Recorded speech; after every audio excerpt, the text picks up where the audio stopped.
জোহার জয়গরাম। শ্রমিক আন্দোলন জিন্দাবাদ। সবাই জানে অজিত মাহাতো আদিবাসী কর্মী সমাজের নেতা। সবাই জানে অজিত মাহাতোকে যে কর্মীর জন্যে তার জাতিসত্তার জন্য আন্দোলন করে। কিন্তু আজকে প্রমাণ হবে যে অজিত মাহাতো শুধু আদিবাসী কর্মী সমাজের নয়, এই পুরুলিয়ার সানব সল ভূমিপুত্র তাদের বঞ্চনার বিরুদ্ধে, তাদের শোষণের বিরুদ্ধে অজিত মাহাতো লড়াই করে। এর আগেও লড়েছি। আজকে শ্রমিকরা ন্যায্য মজুরি থেকে বঞ্চিত। শ্রমিকরা আজকে কাজ করছে, তাদের কাজের কোনো প্রমাণপত্র দেওয়া হয় না। শ্রমিকরা কাজ করছে, তাদের উপর শোষণ, জুলুম, অত্যাচার চালাচ্ছে। এবং বিশেষ করে কলকাতা থেকে যে নেতৃত্ব আসছে বা যারা এখানে অফিসে চাকরি করেন, তারা ভাবে বোধহয় এখানে মানুষ ঘাস ফালা খায়, এখানে এরা বোধহয় এই গরুর মতন এরা চড়ে। তাই আমাদেরকে ভাবে ওরা ছাগল, আমাদেরকে ভাবে ওরা গরু।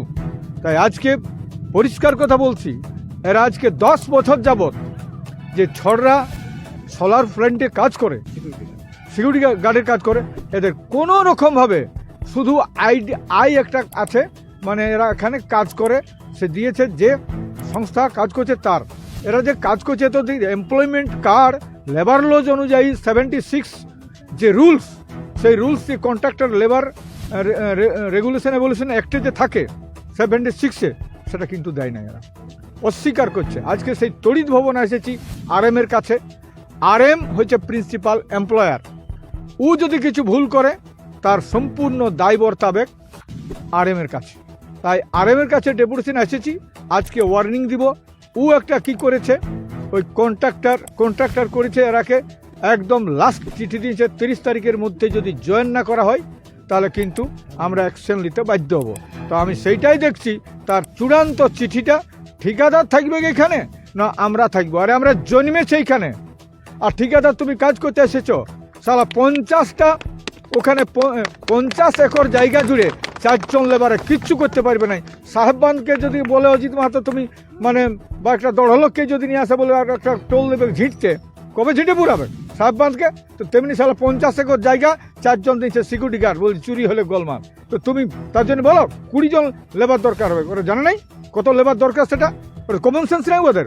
অফিসার হয়েছে যে এইখানে কতজন লেবার হলে কাজ হবে। এইগুলো আজকে আমরা বিভিন্ন দাবি, আমরা এর সঙ্গে সঙ্গে আরও চাইছি পুরুলিয়া জেলাতে একটা কমন ভোজ থাকা দরকার, বিশেষ করে শ্রমিকের বিষয়। বিভিন্ন জায়গায়, শুধু এখানে নয়, প্রত্যেকটা কারখানায় আজকে কুশল ফ্যাক্টরি মানে ঝালদাতে সবচেয়ে বেতন কম, এদিকে ব্রেভো সবচেয়ে বেতন কম, শাকতরিয়া সবচেয়ে বেতন কম, সাম স্টিল সবচেয়ে বেতন কম।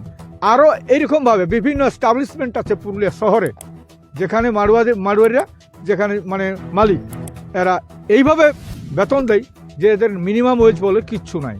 তো আজকে আমরা সেই দাবি নিয়ে কমন ভোজ একটা থাকা দরকার। সবাইকে আমি বলেছি যে অজিত মাহাতো সারা জীবন লড়াই করছে পুরুলিয়ার জন্যে, সানব সোলদের ভূমিপুত্রের জন্যে। তোমরা আমাদের একটা জায়গায় হয়ে আর আমরা লড়াই করব, এটাও আজকে আমি সবাইকে জানাতে চাচ্ছি আপনাদের মাধ্যমে।